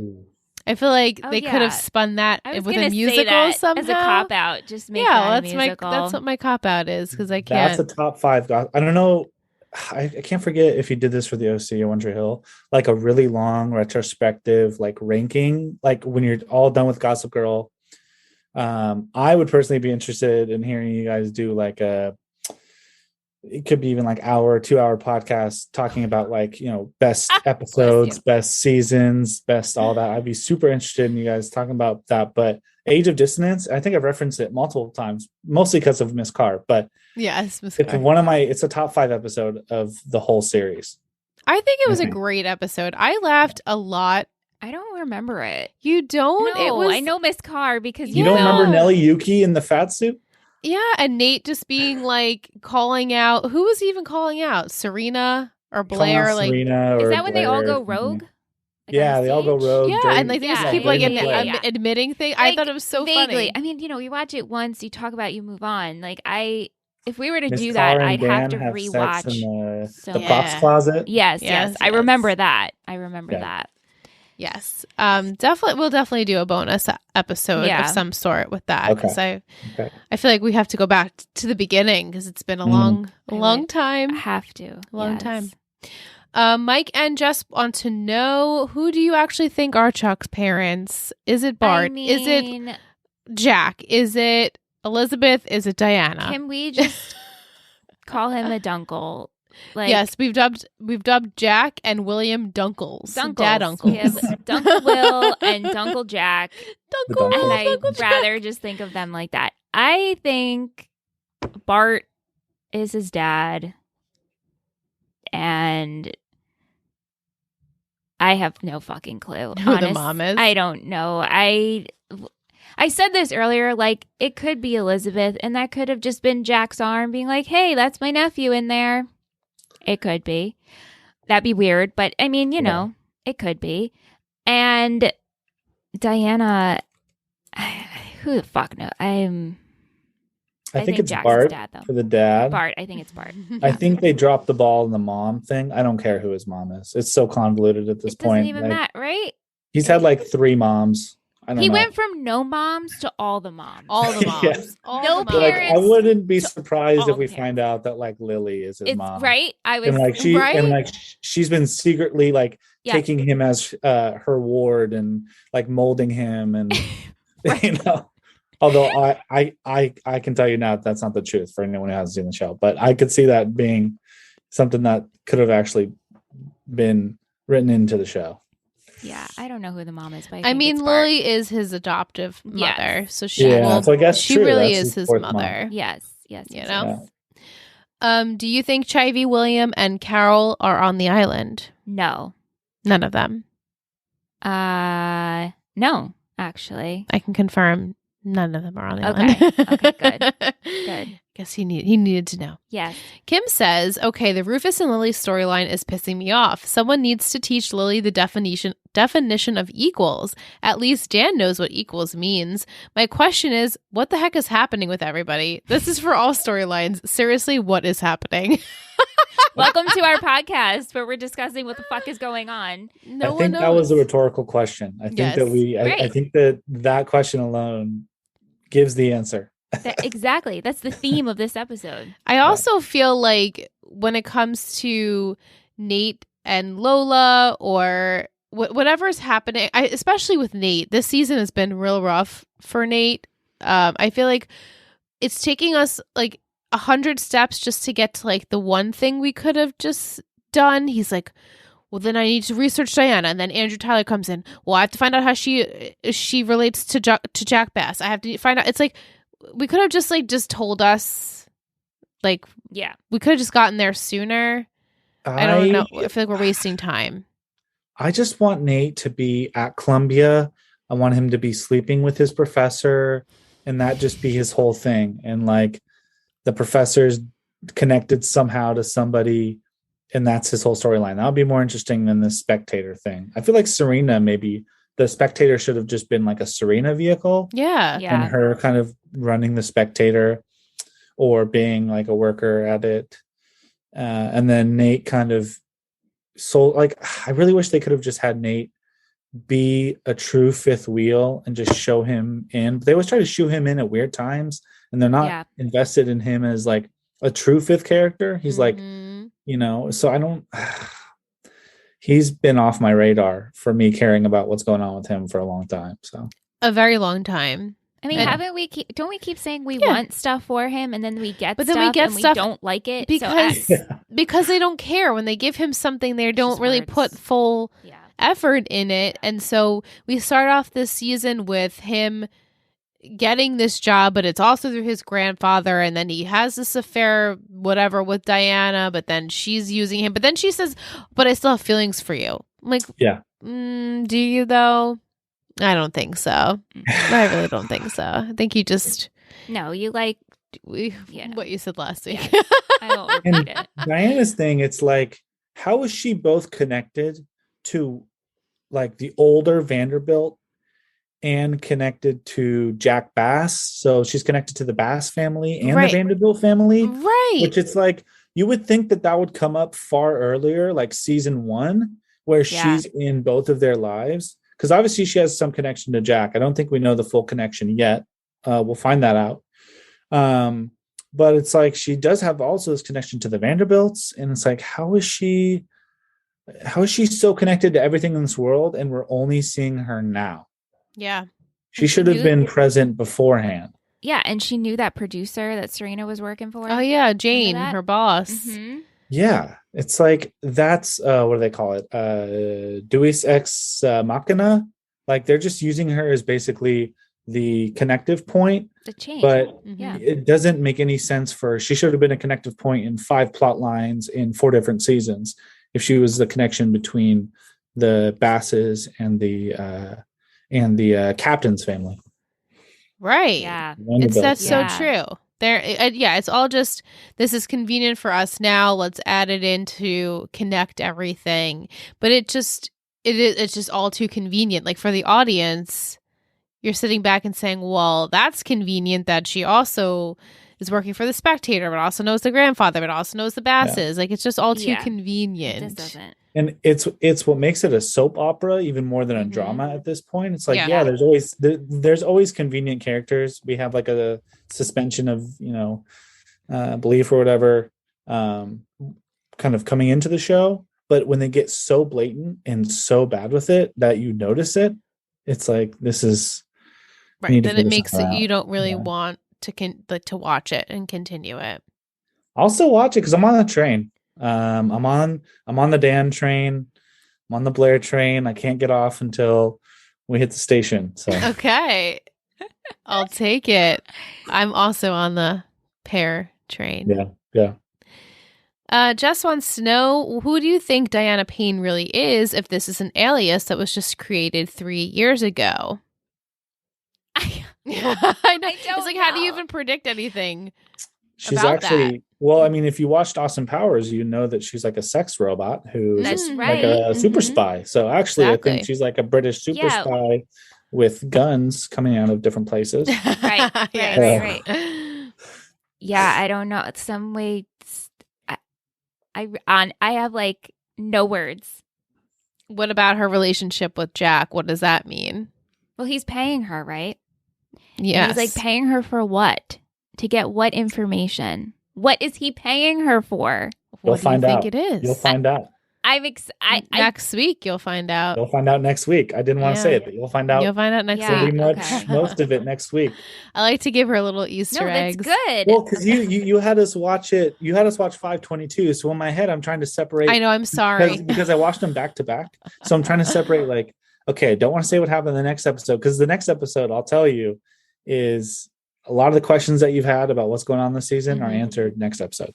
I'm very Yes. excited for Yes. that. So in next week's episode, it's actually we're recording it like 2 days from now. Yeah, It's early. scheduling.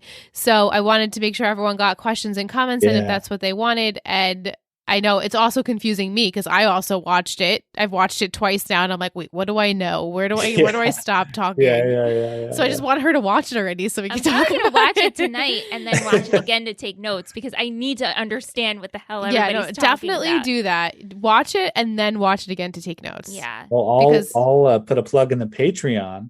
If you subscribe to the Patreon, you can join our Discord and you can have Yes, a you can. conversation with it sooner. We can have a conversation maybe tonight, maybe tomorrow after you watch the Yeah, episode. absolutely. OMG, what's going on? I can't You wait. can only do that if you join the Patreon.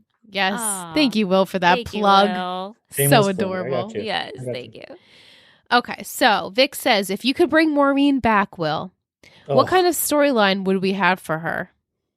Oh, she would be number one. She'd be number one on the call sheet. She would get all the big roles. No, honestly, She'd be like, number one on the call sheet.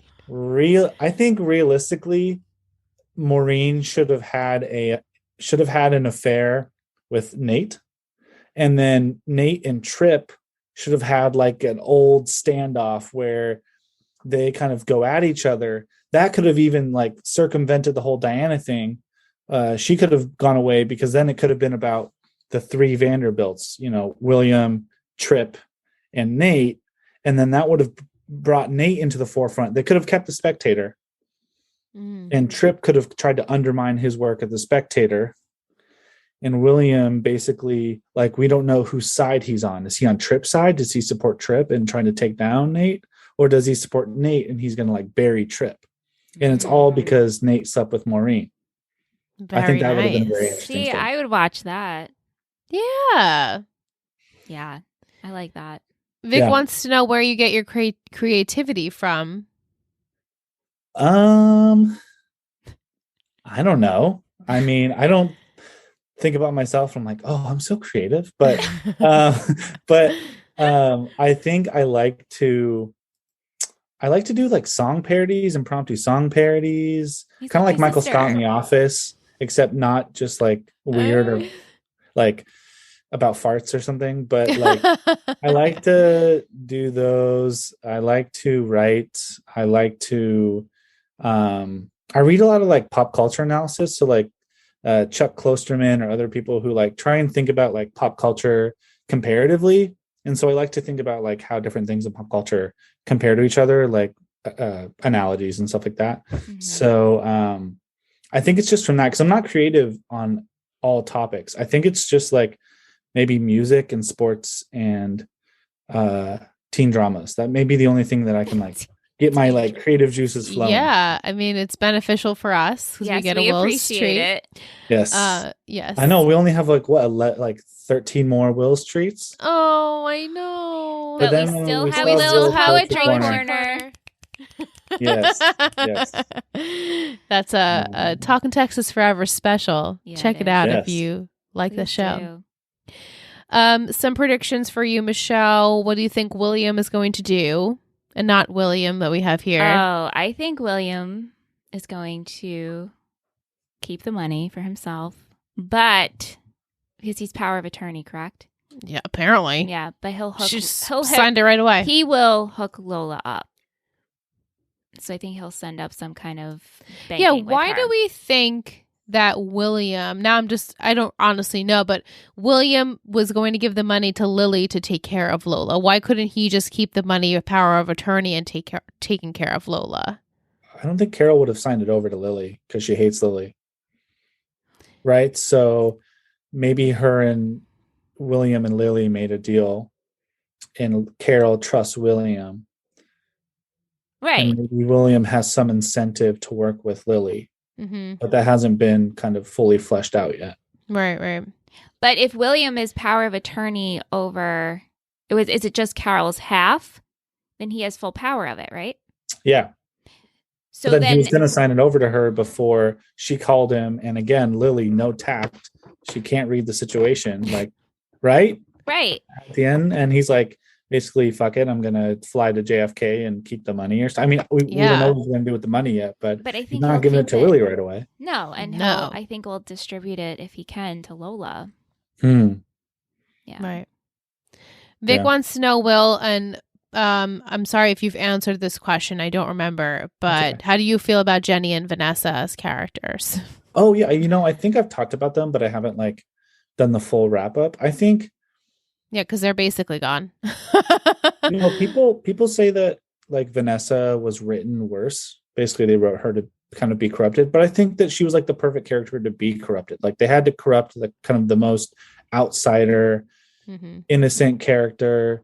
I mean, Vanessa's not even from New York. She comes from Vermont or something, and she comes in, and I think it was good to see her kind of spiral because that's the corrosive effect of the Upper East Side and trying to live that life when you have no access to it. Her parents have no, and I think it really shows that your parents are maybe the number one way that you can get access to the Upper East Side and keep access in that old money sphere.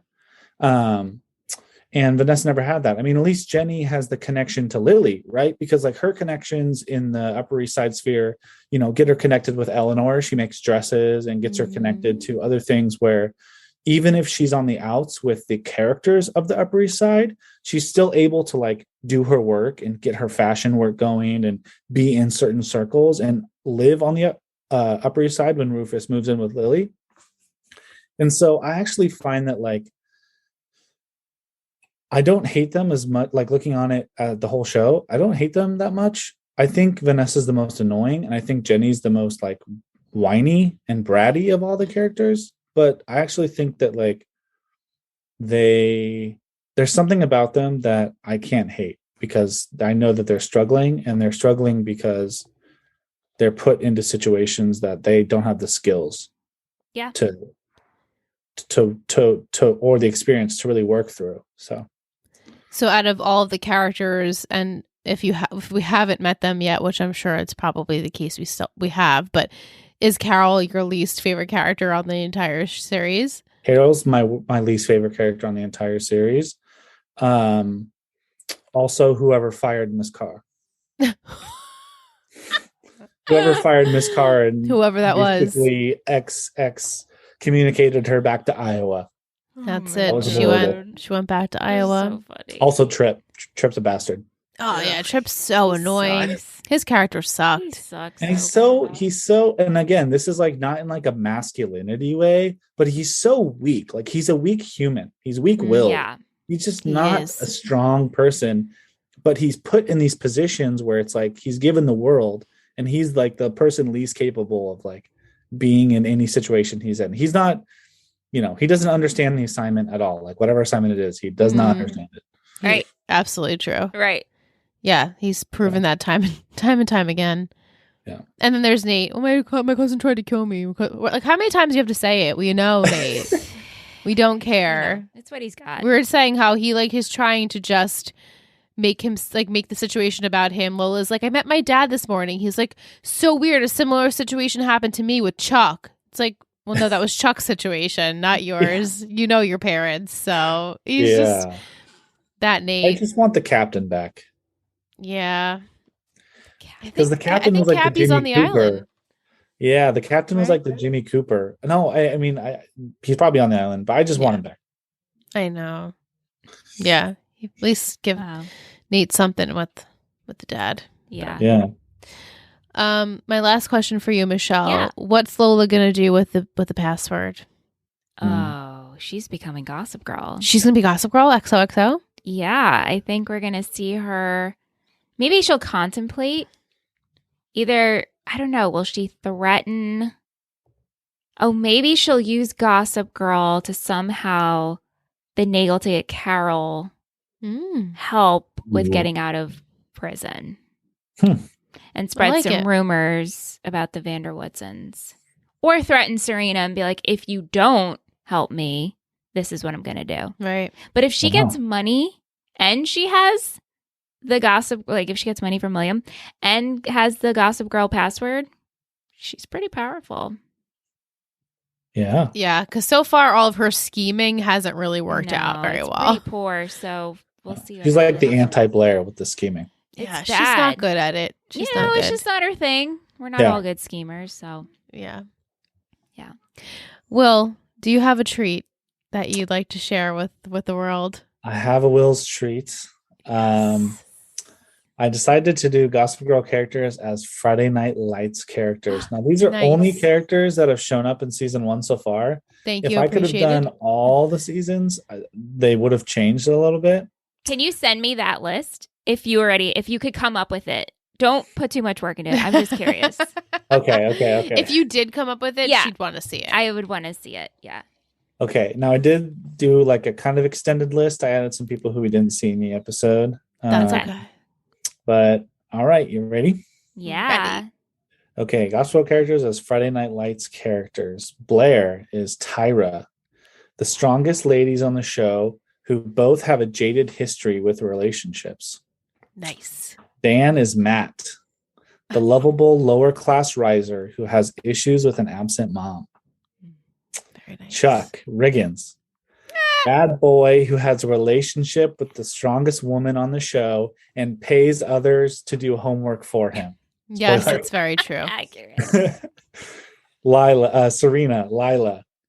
I mean, it's straight out of Central Casting. A tall knockout who's a bit annoying but has a good heart. Yep. Nate Street, a lovable athlete who isn't focused on academics right now. Mm. Rufus. Now, this is going to hurt.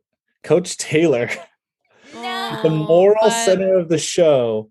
If Gossip Girl had a moral center, Yes. Yeah, I mean that. Yeah. Yes. and he is the one that's dropping lessons down, even if Coach Taylor is 100 times better than Rufus. Yeah. Lily, Buddy Garrity, a person who pries into others' affairs, makes backroom deals. Her Upper East Side social standing is Buddy Garrity's Dylan Panthers. It's so Yes. good. Perfect. Eleanor, Corinna, the best mother on the show. Oh yeah. Carol, Voodoo, outsiders who come in and poke the hornet's nest. William Vanderbilt, Henry Saracen, absent fathers who make Oh. pop-in appearances to make their kids feel awful. Mm. Mhm. Mm-hmm. Diana, Coach Mac McGill. You never know who they're really working for. Love True. that. Love that.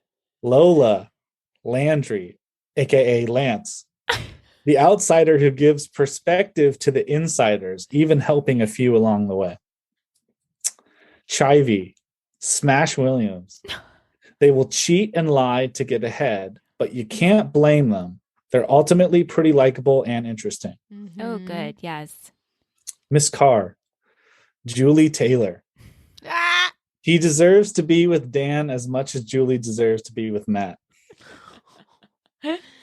Wow. And Maureen, Tammy Taylor, perfection, plain and simple. I can't. I Oh, was like, who's he gonna say? I know. Tammy? Who's gonna be Tammy? I know. I was waiting for that. Tammy is pure perfection in my eyes. Oh, that was Yeah. so good. Thank you, Will. That was amazing, Will. Yeah, I look forward to your straight from the poetry horse's mouth. corner. Mm. Yes. so good. So great. Thank you so much. They can now like hear my voice and do the Will's treat. Maybe I don't know. Yeah, Yes. they can hear I your don't know voice why now. they'd want to, but that is an option now. Yes. No, it's good to hear voices, and you could put it to yeah, words. you could put it to words Yeah, for sure. I've got it. Like I know I'm it's weird so to me. numb to hearing my voice via. Me too. I absolutely despised it in the beginning. I'm like, ugh, God, can it get any worse than that? And now I'm just like, you get used to it. This is how I This sound. is how I talk. Yeah, This is how I sound. Maybe if I had like a good mic with a pop screen, maybe I would not. Maybe I'd like it a little bit more. But yeah. Yeah. Yeah, it's still your own voice is like, It is. It always Not sounds pleasant. like not you. It always sounds like this is not me. right. You know? Mm-hmm. Yeah, I used to feel that way. Now I'm like, no, Yeah, now we're numb to it. this is who I am, and I have to accept it. Yeah. I think you two sound just fine over mics. Thank you so much. Thank you. course. Appreciate that. Thank you for joining us, Will. This, Great episode. as always, is a treat. Every time we get to hear your Will's treat, and every time we get to talk to you, and when you send your questions, and I love your perspective, and I think this was a great episode. I'm not just trying to be biased or anything, but I think this was a great episode, and we want to say thank you so much for joining us, and thank you for supporting us. Yeah, of course. And thank you too. And after the show ends, we got Friday Night Lights, but I think I can confidently say that whatever you guys do, I'm on board. I'm on the train. Oh, Thanks, Will. Thank you so much, Will. It means so much to us. We appreciate it.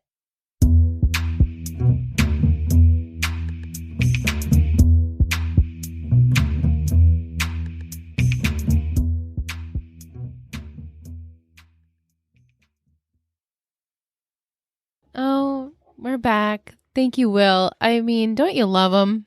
We sure do. He is a delight. And He's great a treat. insight. So great. Yeah. Makes you think about things I never would have. Yeah. So quick Yes. on like the musical. Knew it right away. Even with just coming up with, right. Yes, that's a perfect example. Because you asked me so many questions this episode, and I just have no answers. I know. And that's how I feel. Some nights I'm like I really feel about predictions, and I'm just real lost about these parents and these dunkles. It's these dunkles. The dunkel, the word dunkel is so funny It makes to me. me want Dunkaroos. Ooh, Dunkaroos. Were you a vanilla and vanilla frosting, or a chocolate and vanilla frosting, or a chocolate and chocolate frosting? No, never chocolate.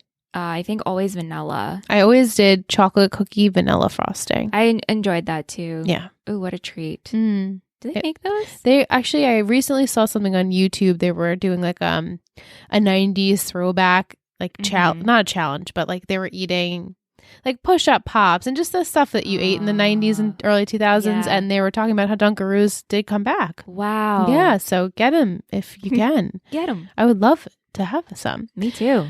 Okay, trivia. The episode title is based off the movie Despicable Me, which is a Pixar. I've never seen it. I don't think it's Pixar. It's not? Isn't the one with the Minions? Yeah, but I don't think It's that's not Disney, Disney. Pixar? No, I think that's at Universal. Oh, my because mistake. When I went to Universal, I never saw Despicable Me, but I went on the Minions like 3D thing, and all I learned was that Minions love bananas. Oh, okay. So not Disney. I don't think But it's people Pixar. love that movie Yeah, they do. and the Minions. And the Minions are Gru, cute. Which I also learned is like the main guy's name who Steve Carell plays. Yes, he's like Voices. from Transylvania. He's got like a The scarf. Russian accent. Yeah. Yeah.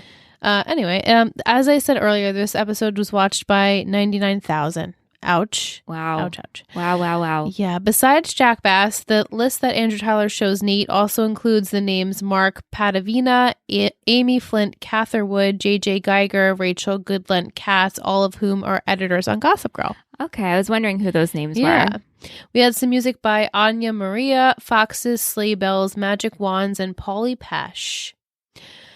So I got a message on Instagram from Caitlin H. She wanted to let us know that Padge was actually growing out his hair for greetings from Jeff Buckley, playing Jeff Buckley. So during this time, he had to unfortunately grow out his hair. I will be more kind to the fact that he had to do this for a role. I just So I apologize, Penn Badgley.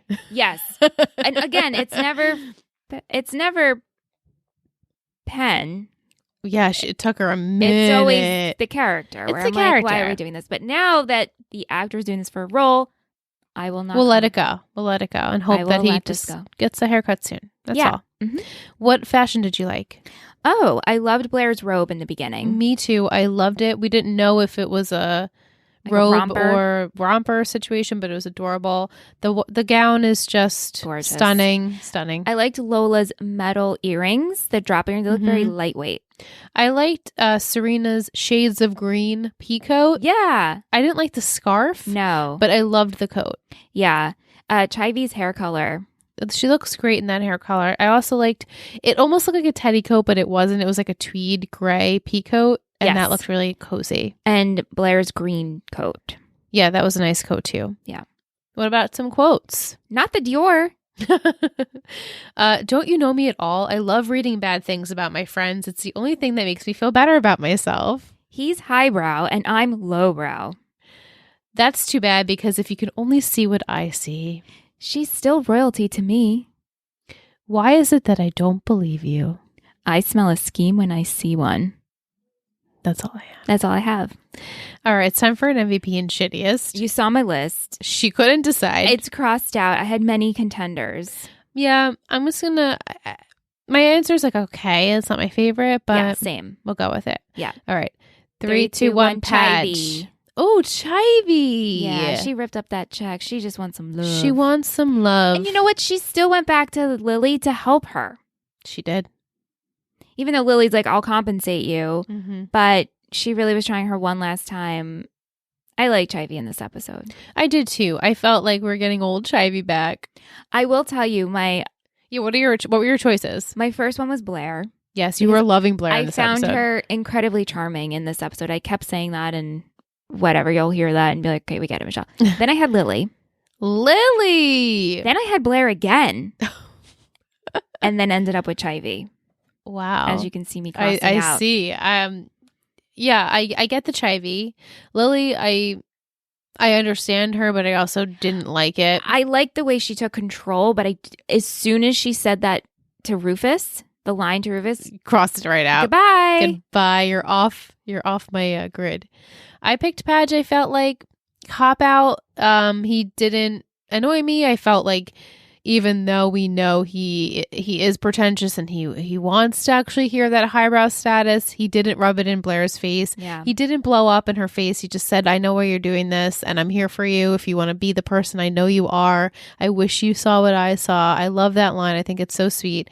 So that's why I picked him. But we actually got the most votes for Dorota, which is a great choice. Oh, Dorota. I mean, always, right? Always Dorota. Yeah. But she's, oh, Miss Serena, you okay? Oh, this one, you okay? Like, she's just, loyal. And then with the FIT guy, she's like barking at him and Blair's like down Dorota.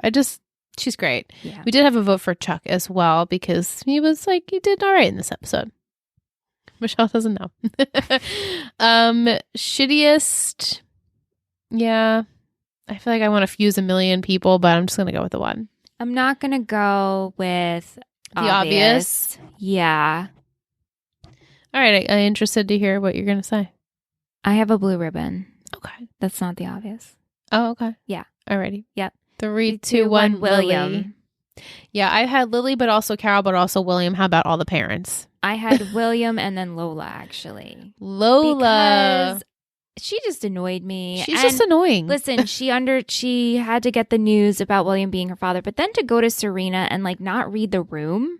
Right. And kind of be smiling, be like, hey, we could take down our parents together. Like, let's be buddy. We're sisters now. Like, don't use that term. Everyone's always like, oh my God, we're sisters. I can't hear that. And then 5 seconds later, like, oh, but we're sisters. Like, right. Skate around. You can't pick and choose when you want to be sisters. And then her taking the card, which I understand, but just, yeah. Lily, obviously. Yeah, she was our winner by a landslide, and then we had votes for Carol, for William, and for Blair, actually, for yeah. All right, it's time for a little Betty of the week.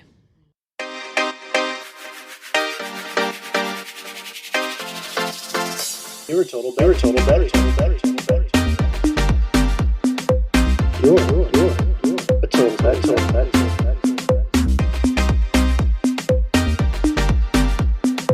You're a total Betty. This week, I am representing Chris. Hello, Chris. Hey. AKA the Charmer, because he's just charming his way right onto that Topic Tuesday. We love hearing from you, so keep it up. And it's been such a pleasure to get to know you and all your what you like and what you don't like, and Yeah. you seem cool. So thanks for joining us. Thanks, Chris. Thank you, Charmer. Okay, so I'm going to give you the title for next week for you. It's only going to be for like 24 hours, if that. So I'm very excited for you to watch. And this episode will be joined by Sabrina and Marva from Sistery Untold podcast. So check them out. The title is episode 22, Raiders of the Lost Art, which I don't really know how that pertains to the episode. I'm really starting. I mean, there's like one thing that I can think of, but Okay. it's not good enough. My 3 gossip words are 3 gossip words. Blocked.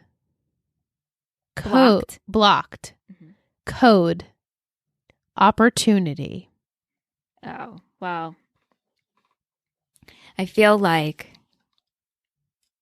all of these words could go with Lola. I know they don't, but I feel that Lola is now going to take the opportunity to block Serena from Gossip Girl and code her way into the service Oh, okay. and take full control. Liz is like, well, you know, it's all right. I feel like the word is a pretty good predictor for those I think words. that's great. However, maybe there's a code. I want to be like bro code, girl code. Mhm. The opportunity could also deal with Diana. What opportunity is she taking? What kind of opportunity did Jack present to her? Also, it's like Diana's been what maybe, but then it's like, is Jack and Elizabeth? Can you imagine if Jack is fucking Chuck's father? It just doesn't. How old is Jack? I don't know. I don't think he's But old then enough to again, have Chuck. Parents are so young on our teen dramas. Definitely. They never really make sense. So unless Jack ended up getting Elizabeth pregnant, and then this is like that gif with, like, yes, all the figuring it out. question marks. Yeah. And got Elizabeth pregnant, and then Bart is like, I will just care because you're too young. Mm. And then Elizabeth was given the opportunity to make some money for a blood transfusion, but I don't know how she ties into this. I don't know how she ties into this. And blocked, I think, just has to do with Serena getting blocked off Gossip Girl. Okay. You will soon find out what my words was mean. I like close at all? You're Because if I was so off, that's so exciting. you were very off. Oh my God, really? Wow. In a way, I mean, like 1 or 2 things Oh were my gosh, a so little close. So I'm looking forward because that's what I'm telling you. You're never going to see it coming. I really have no idea. That's kind of fun. I know. I'm really excited for you, and I can't wait to hear all of your thoughts. And you guys, you know, you'll be around next week to hear it all. So just stick around for that.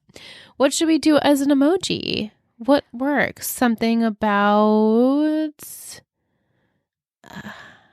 maybe like handcuffs or like Ooh, let's do handcuffs. yeah, handcuffs for Carol. She's going to jail. Goodbye for now. It's funny because Lily's like, oh, keep her like in confinement, like by herself. I'm like, oh, you're the expert of jail, right? Oh my God, remember that? Martha Stewart. Her bracelet? Yeah. Your ankle monitor. Mm-hmm. Okay, let's do handcuffs. Yeah. So send us some handcuffs. The emoji, you can send it via DM, email, if you want to do it on Patreon, Discord, whatever floats your boat. Even, do I dare say, you know it's coming. I don't know why you pretend it doesn't come. It's here. It's here. The Apple Podcast review. You know how fun it would be if you put handcuffs in an Apple Podcast review, because then people would stop and scroll and be like, whoa. What does this mean? Gossip Girl, handcuffs in an Apple Podcast review, and 5 stars. I'm interested. Yeah, I would it's so nice if you were to scroll through all of our reviews and you see all those like different emojis. It's fun. It is fun. It's a fun time. And then people can see the reviews and be like, wow, it looks like a fun time over there. I just really want to join and be a part of the fam. Exactly. And it's a free way to help the show, and a big way. It's the biggest. Did I say free and free? I did, didn't I? It's free. And it's a big way. That's what I meant. It's a big free way. It's like when I said fresh of breath air. I was like, free, Michelle. And I still couldn't say it. Not right. But we so appreciate it. And it actually makes us really happy. It does. If anything, if you care in the slightest to Yeah. make us happy, that's like the best way to do it, because we screenshot it, we send it to each other, we get all giddy, and then we get to read it. And then I end up sending them to my best friends. Yeah, I like, do. look at my buddy. Yeah, and then I read it to Aunt. And also, if you're listening on Spotify, which, hey, over there, Hi, guys. rate us and make sure you're subscribed and downloading. Yes. Okay, so we're going to head into After Dark. We're buckling on, Here we go. strapping on in. If you're new, we'll see you next week. Bye. But if you're coming to After Dark, we're going, because I got an email. Let's Ooh, go. click, Here we go. Click, click, click, click. Woo! You know you love us. XOXO. Gossip Girls.